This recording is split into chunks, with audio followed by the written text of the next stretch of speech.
Hey, what's up, guys? There's a new breaking article on the Florida Bulldog, Dan Christensen, about the FBI's active investigation into the attempts of the fifth hijacking of United Airlines Flight 23, something I mentioned about 3 years ago. Between me and Richard Cox, co-host of Darkened Hour, we made a podcast about the attempted hijacking of Flight 23, something that me and my co-researcher DJ Thumbadender, we've talked about over the years about the additional hijackings and who these people were, which is related to the additional arrests of September 13th that Nelson, DJ Thumbadender, has so actively investigated over the couple of years. And here we have a TMZ of all people, of all news publications. TMZ actually gives this story light. Look at that. All of a sudden, now there's an active investigation. So what we're going to do, we're going to pull up the article and we're going to read together because I think what's in here is very interesting. So here we go. FBI acknowledges it's actively investigating apparent attempt to hijack the fifth flight on 9/11. And I'll even, I'm sorry about that. I'll pull this up. I'll magnify it just again. So this way you can read it.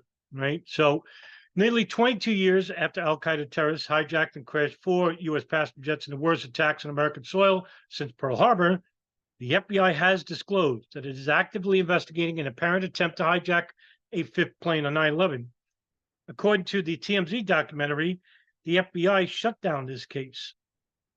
And, this is related to also the Saudi embassy may have funded a dry run. Now, I'm going to get to that in a minute. Before 9/11, the plane, a wide-body Boeing 767, was operated by United Airlines. At 9 o'clock that morning, Flight 23 was scheduled to make a nonstop transcontinental trip from John F. Kennedy International Airport to Los Angeles, just like the Logan planes, Flight 11 and 175. One was American, one was United, going from JFK to LAX. Newark was going to San Francisco. Remember, they picked large intercontinental trips because the planes would be fully loaded with kerosene, making them a bomb when they hit these buildings. Aboard were about 160 passengers, 8 or 9 crew members, and more than 50,000 gallons of jet fuel. Now, remember, the other 4 planes barely had, a full load. Some of them were less than capacity. But this plane wasn't.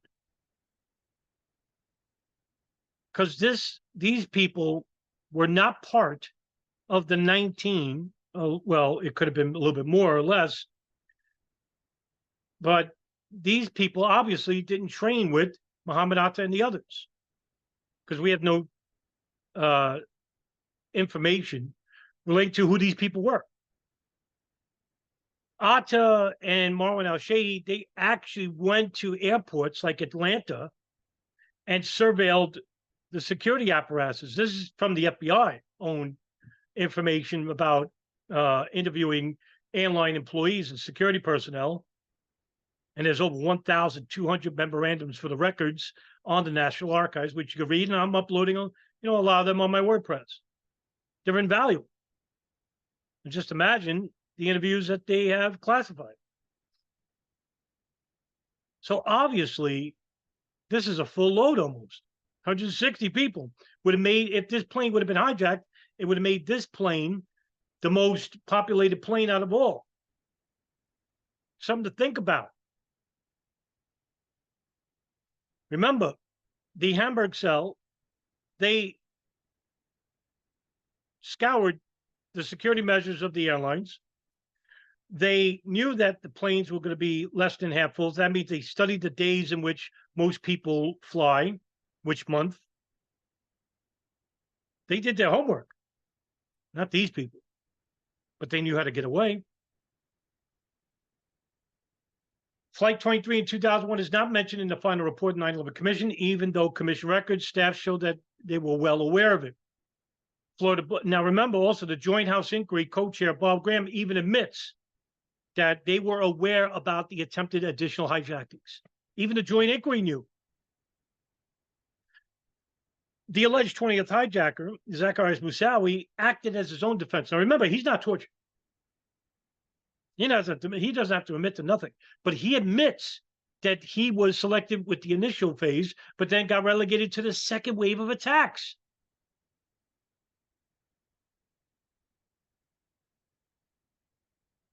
Now, remember, the intelligence community were listening to these phone calls of bin Laden and Al Qaeda associates in Yemen and Afghanistan.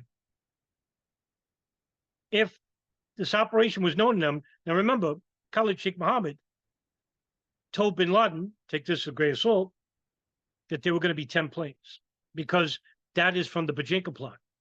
Bojinka plot, which was constructed by a number of people, mainly the 93 bomber Ramzi Youssef and his uncle Khalid Sheikh Mohammed, as well as an associate Abdul Hakim Murad, who gave the idea of hijacking a plane to crash into CIA Langley to Khalid Sheikh Mohammed.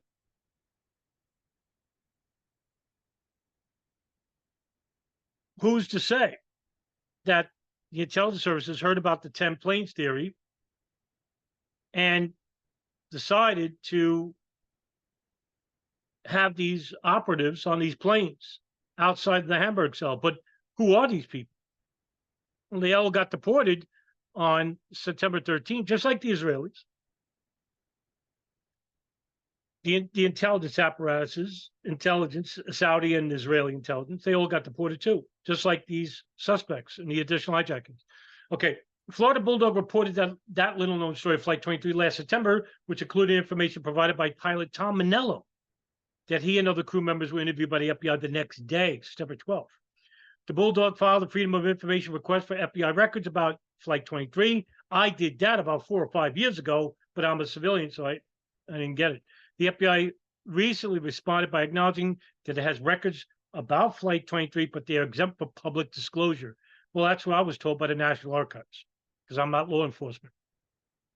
There is a pending or prospective law enforcement proceeding relevant to these responsive records, and the release of the information could responsibly be expected to interfere with enforcement proceedings. Therefore, your request is being administratively closed, wrote Joseph Bender Jr., acting section chief of the FBI's Record Information Dissemination Section. The letter does not elaborate, but given the passage of so many years, it seems plausible that the FBI probe is approaching a decision point as to whether to bring a criminal charge.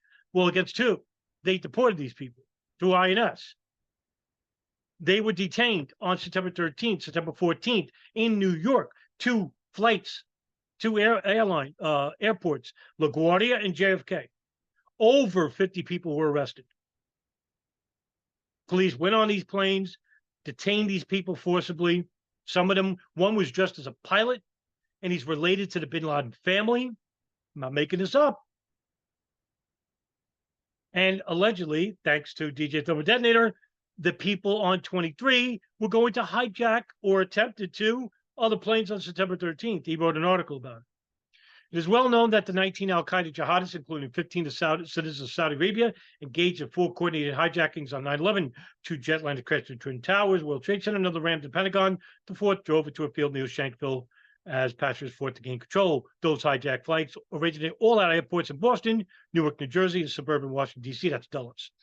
Captain Tom Manello was preparing Flight 23 for his pushback from JFK Terminal 7 when he got the first hint something wasn't quite right.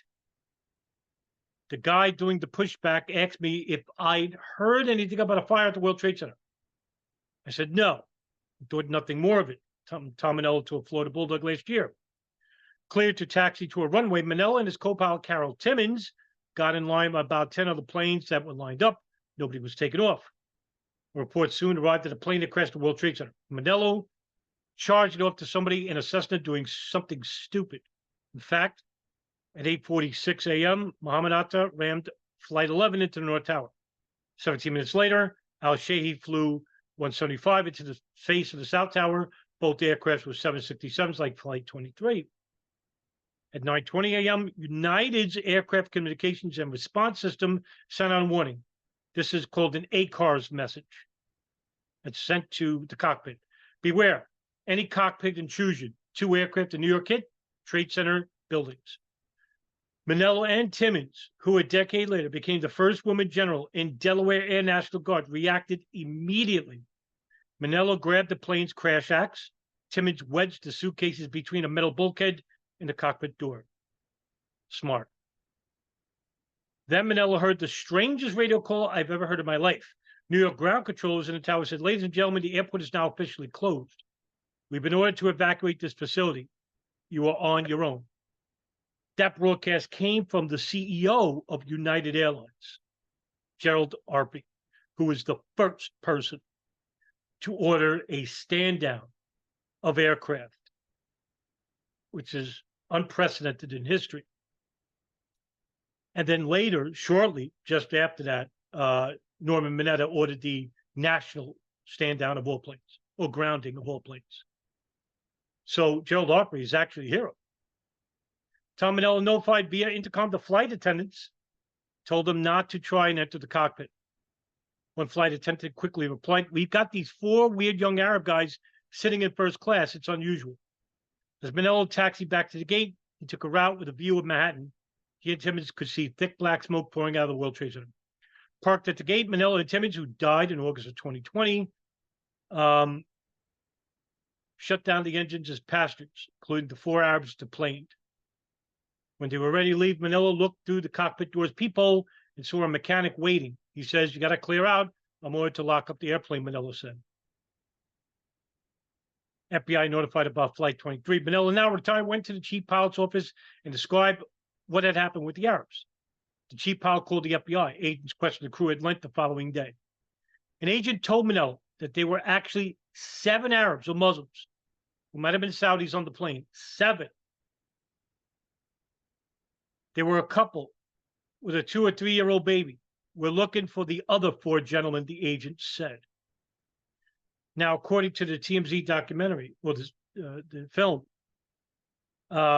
one of the flight attendants, I forgot her name, basically saw what looked to be about a woman and had a full hijab and niqab, right? However, there was hair on the person's arms. Sean Russell, who's a 9/11 co-researcher and co-host of Beyond Ground Zero podcast, brought something really awesome to my attention. I never thought of it. He gets full credit.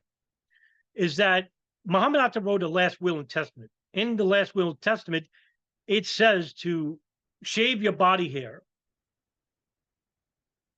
for preparation into Jannah, which is heaven.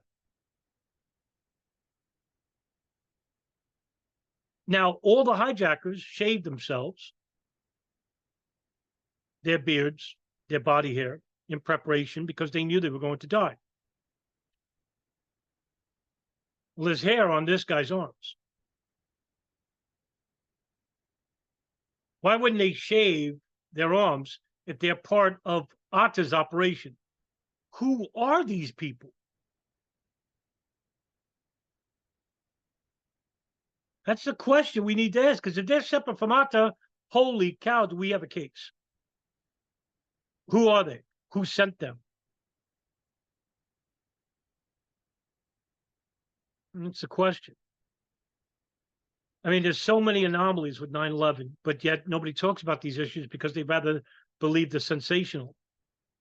Because with the sensational, you're allowed to believe anything and hold you in a state of paralysis where you can't do nothing. But people really don't want to do anything. They want to believe that they're doing something. So they believe in the fantastical. Last March, TMZ investigates, broadcast a program about Flight 23 that took the story further. 2 flight attendants at the 4 Arabs in first class with 2 men, a young boy and a woman in an enveloping burqa. Well, they all believe was a man posing as a woman.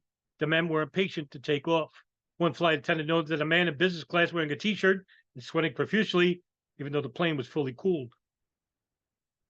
Flight attendants also stated that everyone was believed to have been deplaned. It was discovered that the floor hatch, as you can see here, behind the crew cabin and under carpeting had been opened, leading to an electronics compartment and another hatch that opens out on the underside of the plane. Manello did not observe it, but speculated it may have been used by someone on the ground to enter the plane to retrieve weapons like box cutters. Hey, Remember, there were draft reports in American Airlines 11 that there was a gun on the plane which killed Daniel Lewin. What about long knives found at the field in Shanksville?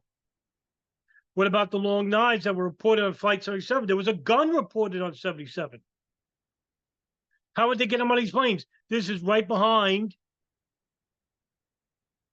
the this is the electronics bay. And there's another door here. See this door? That leads to the ground. So that means that the person on the ground can enter through here. Here's the electronics area.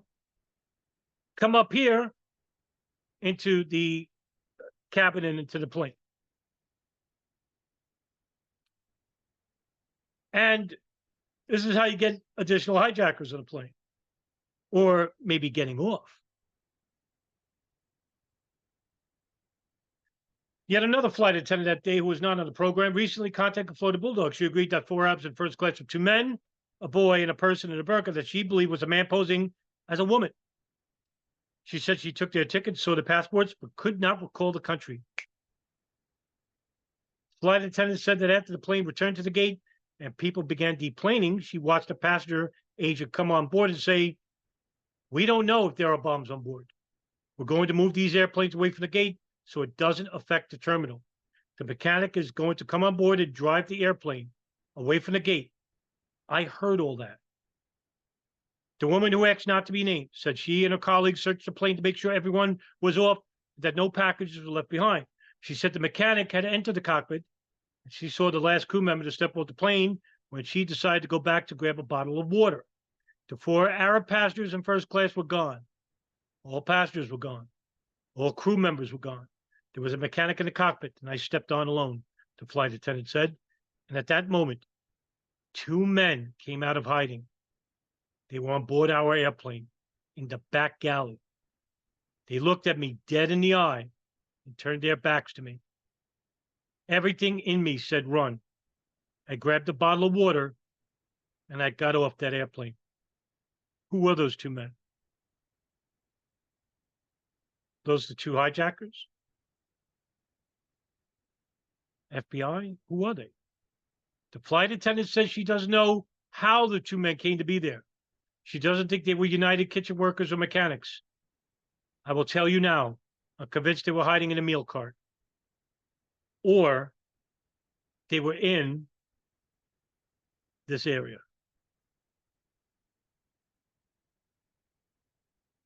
Remember, the FBI, this is under carpet, by the way. When the FBI got on the plane, carpet was torn away and this was open. Now, again, myself, Nelson Martins, DJ Thermal Detonator, we are Paul Thompson. Very few people investigated the airline industry security apparatuses being compromised, hiring third world workers in the Middle East. Argabright Security was found liable, and Frank Argabright, president of his own company, was fired. He's the only person held responsible for 9/11, and he wasn't even responsible. Poor hiring practices? Sure. Pure vetting practices? Sure. He's not responsible for 9/11. It's not his fault. But the security apparatuses, like Massport, Massachusetts Port Authority, like Argabright Security, like Hunt Delay Security, there was Arabs working at these airlines. Now, who's to say that they could have been associates of somebody involved with this operation? Very well could be the case. And we have evidence to suggest this. So this is not a stretch to say to imagine, nor this is a fringe conspiracy. This is how weapons could be planted on planes. Similar to the fashion that the intelligence services, domestic and foreign, made sure that the operation went smoothly, whether directly or indirectly, through their own malfeasance or what is suspected to be their own nefarious agendas. And I'm willing to say it's very few. Not as many as the 9/11 Truth Movement thinks, because to them, everyone's involved. Okay. What I was told by an FBI person is that they came forward. The mechanic confronted them. And when he said, "What are you doing?" they pretended that they didn't speak English. He went in the cockpit. He locked the door and called for security. They ripped the carpet up off the floor and opened to the wheel well. They went down through that and electronic room. I thought it was a wheel well. I guess they had access to the wheel well, but it's all the electronics there, and they escaped off the tarmac. How would they know that? This is huge for my speculation. And this is a very important opinion of mine. I have no evidence to back this up, what I'm about to tell you. But it's something that really is going to be either outright false or a direct link to Israeli intelligence. Hear me out. Now, I've always theorized, baseless speculation, be careful, right? That Ziad Jarrah, the alleged pilot of Flight 93, was never on that plane.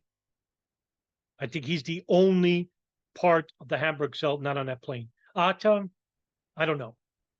Jarrah, I don't think so. I'll tell you why. Ziad Jarrah came out after 9/11 years later. That Ziad Jarrah really didn't fit the profile. I wrote an article about this. I've done videos ad nauseum. That's true. He was born in Bekaa Valley, Lebanon, raised by non-religious parents, never went to religious schooling, madrasas. He was friends with Jews and Christians. He was a playboy, actually, when he was very young. He went to clubs, liked to drink. Just like any young man at the age of 23, 22. Moved to Germany. And then right out the blue, starts meeting contacts like people like Abdul Rahman and Marcel K.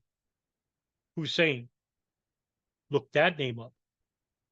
You ain't going to find much besides historycommons.com, which is only available through Wayback Machine. Go look at my channel, type in Ziad Jarrah, look through the videos,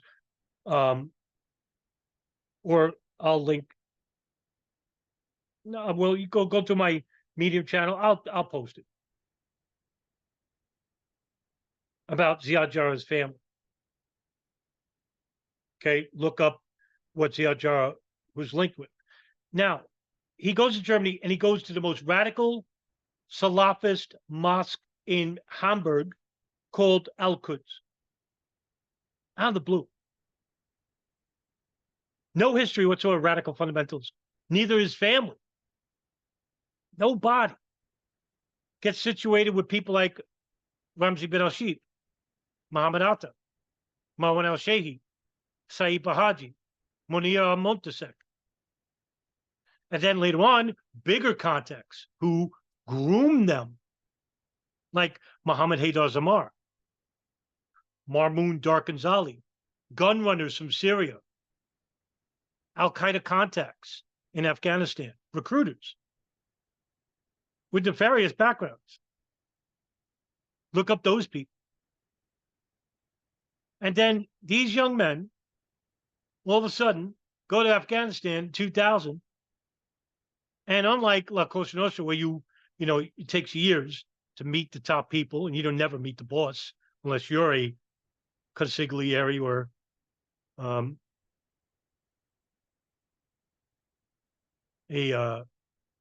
not even a captain, but you got to be high ranking. No, they go and meet who? Khalid Sheikh Mohammed, Dr. Ayman al-Zawahiri, the second emir,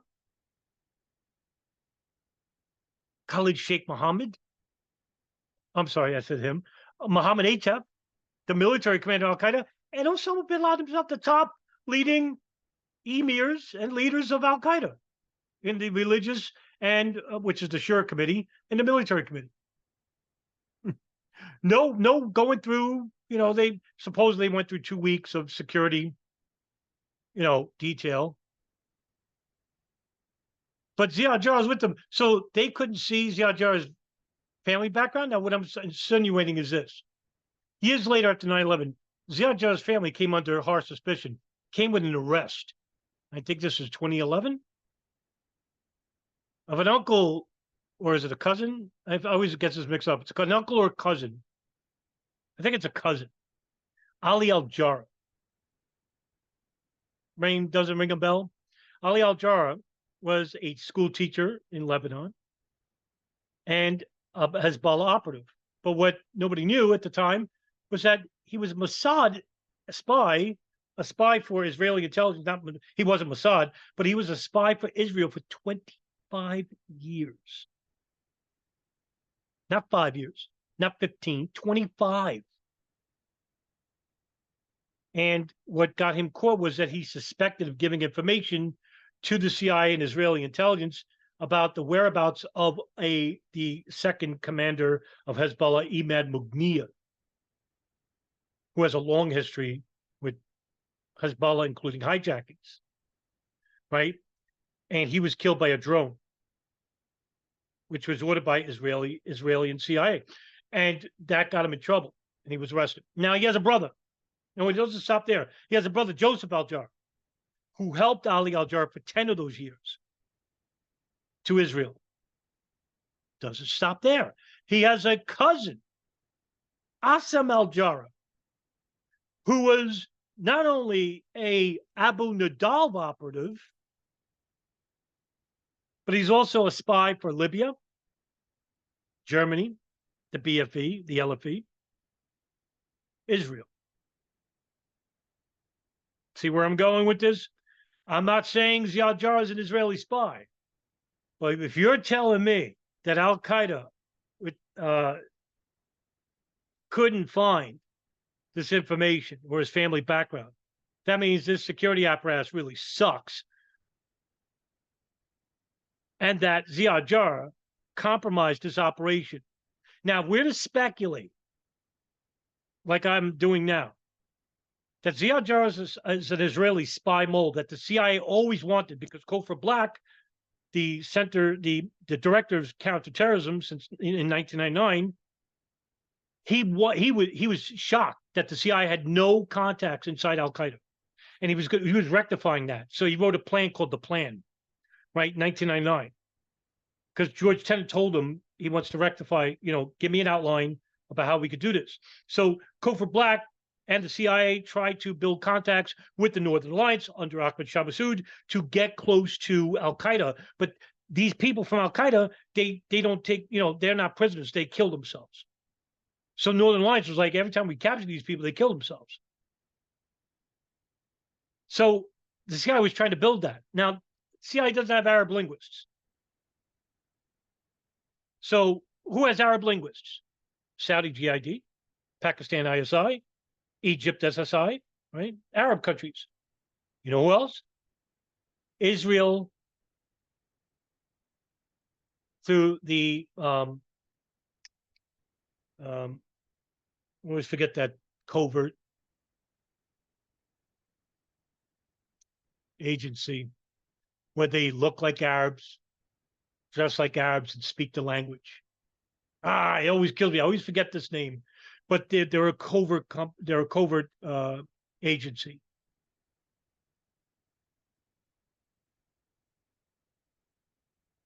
And who's to say that the Mr. Abrim, I cheated, I looked online. The Mr. Avrim, look it up, Mr. Avrim. MISTAVR something, RVIM, Mr. Avrim. Really, what they do is Israeli intelligence, this unit, very covert, very small unit, they trained Israeli Arabs, okay, and Israelis, to basically go into areas where there's Palestinian liberation groups, Palestinian Islamic Jihad, Hamas. They go into neighborhoods like West Bank, and Jenin, the refugee camp, and they hide among these people, but they got to be there for, sometimes it's 2 years, 3 years, these operations. They learn the culture, they learn the Arabs, so they assimilate into the culture. And if they hear about certain things about an attacking Israeli, all this information goes back.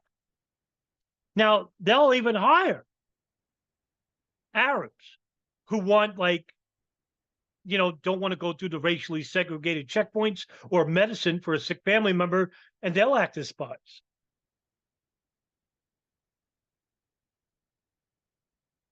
So who's to say that Ziad Jarrah was not a spy for Israel and spying inside the planes operation all the way until the day itself to make sure that these operations go through?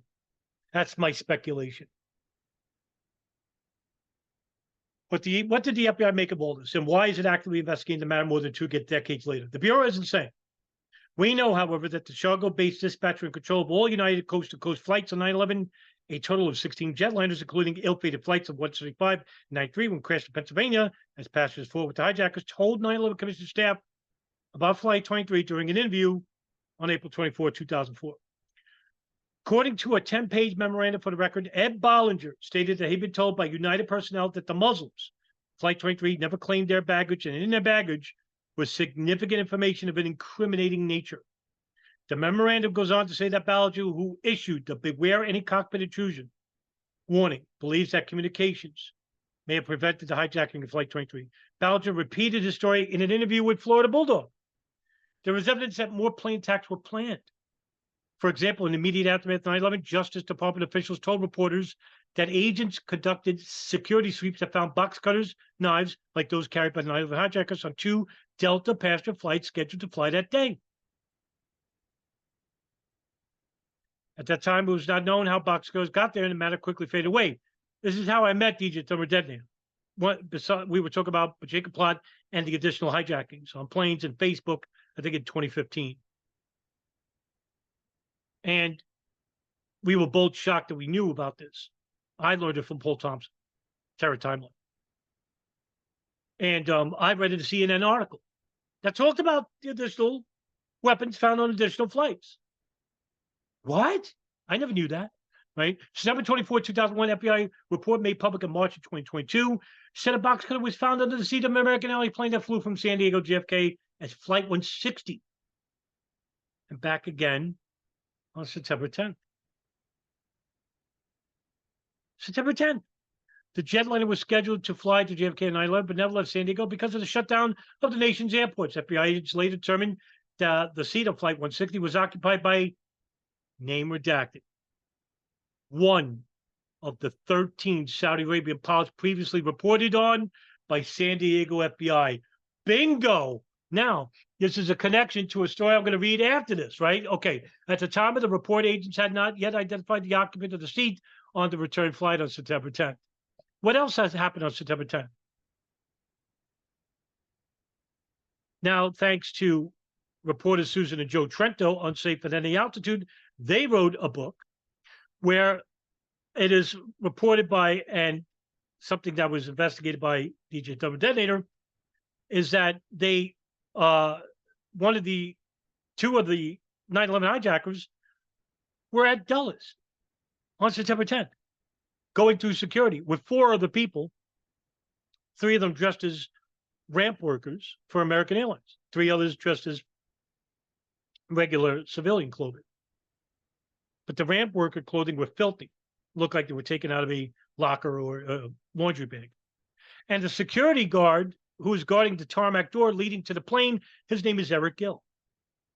And he said that he had an argument with these people because they didn't have the extra security pass to get through the tarmac. And they cursed at him. And then they walked away.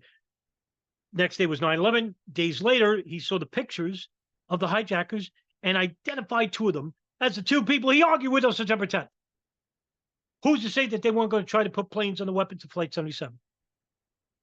Who's to say that they didn't? Because Eric Gill said he left for the evening that night and there's no security at the door when he leaves. They may have watched him leave. Or did they have help putting weapons on planes? Remember, there's a gun report on Flight 77. 2 weeks after 9/11, CNN reported that officials had said they searched flights while all flights were grounded, turned up 2 small knives on a scheduled Delta flight out of Boston. And a box cutter was found on an Atlanta to Brussels Delta flight. Justice Department spokesman Charles Miller confirmed to CNN that box cutters were found on some planes but provided no further information. Why? Because those people weren't captured. They were gone. It's safer to say, hey, 19 men, that's it, because they're dead. They can't speak. But if these guys, whoever they were, outside the Hamburg cell, and whoever told them about this operation, or, we don't know. But they're gone, and they're alive somewhere. They're not in the United States. They're gone, long gone. Investigators increasingly believe that the weapons may have been pre-positioned by accomplices for use by others.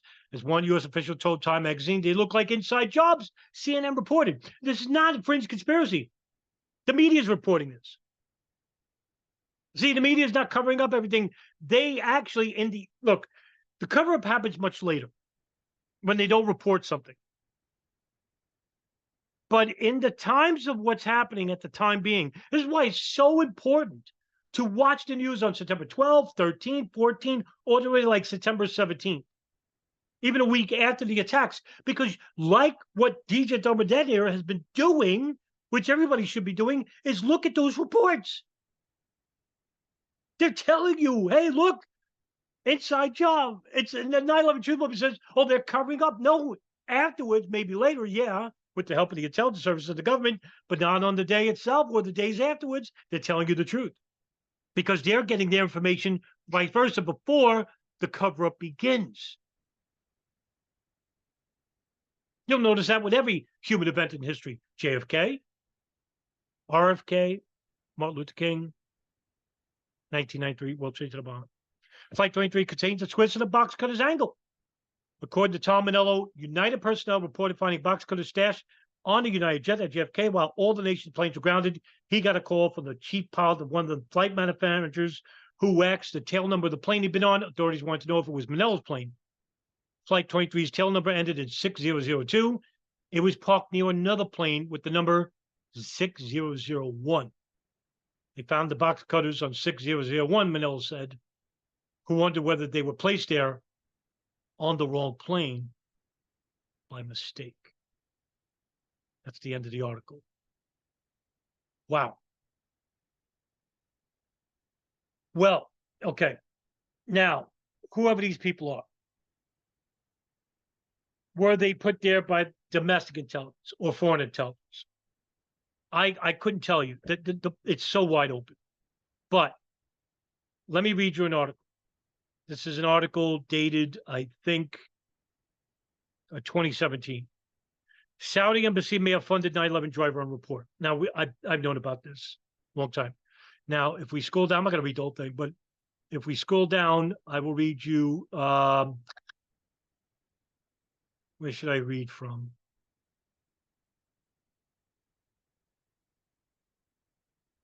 Right here. The story cites FBI documents in the complaint alleging Saudi students Mohammed al-Qudahin and Hamdan al-Shalawi were in fact members of the kingdom's network of agents in the U.S. and participated in the conspiracy. During the flight in November of 1999, the Saudis are reported to have attempted to get into the plane's cockpit to test security. The pilots made an emergency landing because of the incident, and the men were interrogated by the FBI, which eventually let them go.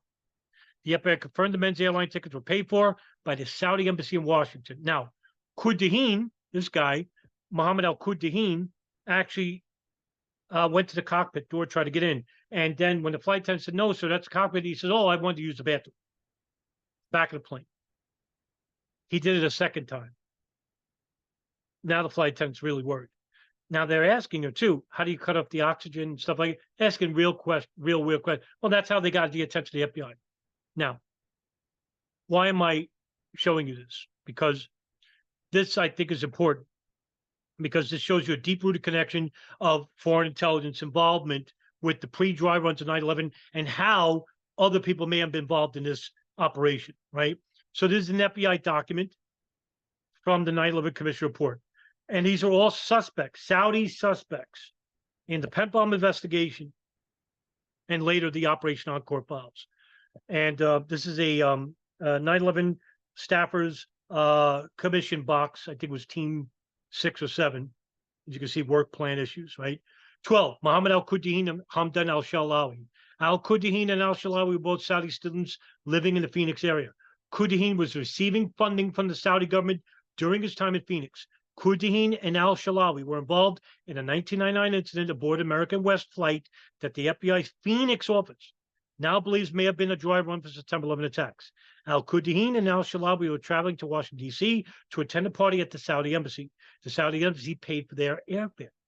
According to FBI documents during the flight, they engaged in suspicious behavior, including several attempts to gain access to the cockpit. The plane made an emergency landing in Ohio, but no charges were filed against either individual. The FBI subsequently received information in November 2000 that al-Shalawi had been trained at the terrorist camps in Afghanistan to conduct Khobar Towers types of attacks. And the FBI also developed information telling al-Quddahin to terrorist elements as well. Bingo. Bingo. Now, there was a car that was rented by people in an FBI memo, the Phoenix memo, which I interviewed the FBI agent who wrote that, Ken Williams, who actually is currently helping the victims' families to Creedler and Creedler against the wishes of the FBI, who told not to do it. Now, in his Phoenix memo, he gave a warning that there were elements in Phoenix training at flight schools that were connected to terrorist groups that may have connection to Al-Qaeda. But these were groups not related to Al-Qaeda. Zacarias al-Subra was the main ringleader of this, who had pictures of bin Laden in his house, according to Ken Williams, when he interviewed him. Spewing anti-American vitriol in Israel. This guy really was out there. So these groups connected to this al-Mujahideen group, which is a fundamentalist group in the Middle East, which is similarly affiliated with Al-Qaeda, but not so much. Could this have been part of the 9/11 planes operation? I don't know. But there is a connection, because we do have people connected to Phoenix who are trying to, test security. Well, guess who's testing security too, involved with the planes operation? Mohammed Atta and Marwan al-Shade. Now, who's to say that these people aren't part of the operation? And if that's the case, why are these people not investigated by the FBI? Just to put it out there, that the Saudi embassy, the Saudi government has connections to the 9/11 attacks, and maybe to the additional attempted hijackings. Something to look into. So that's the latest updates that we have. I'll link the article, of course, in the description. You can take a look at it. And as always, when there's always updates, I will report them without bias and without prejudice. See you in the next video.